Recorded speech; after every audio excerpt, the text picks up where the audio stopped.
शहराकडची यात्रा, गावाकडची जत्रा, शहराकडची यात्रा यायचं असेल तर तिकीट काढूनच यायला लागतं. फुकट. आमच्या गावात जत्रेला यायचं असेल ना फुकट यायचं.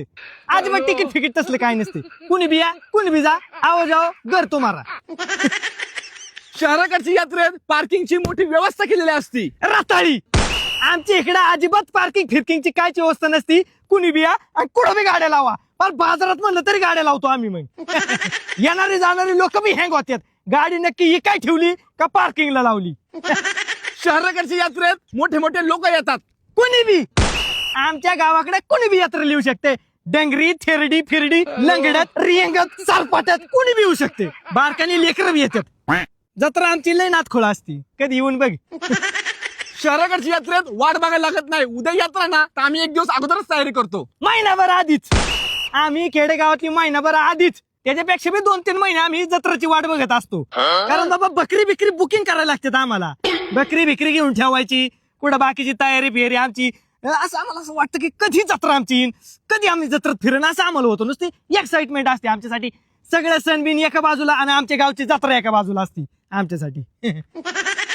शहराकडच्या यात्रेत खूप महाग महाग वस्तू विकायला येतात. जसं की ड्रोन, लहान मुलांचे एक्सपेन्सिव्ह कार्स, गिटार, अशा खूप साऱ्या मोठ्या मोठ्या वस्तू विकायला येतात. खुळखुळ.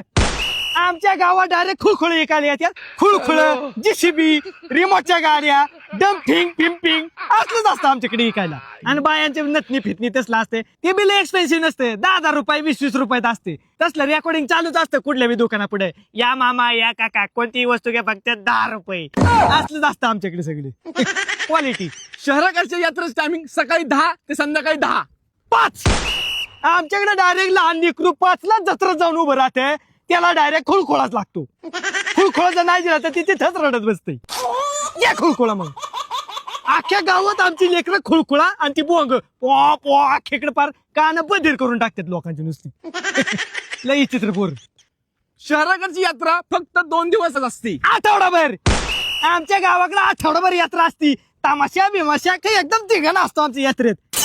अख्खा वर्षभरात जेवढे लोक कमावतात ना पैसे डायरेक्ट यात्रेत उधळून टाकतात.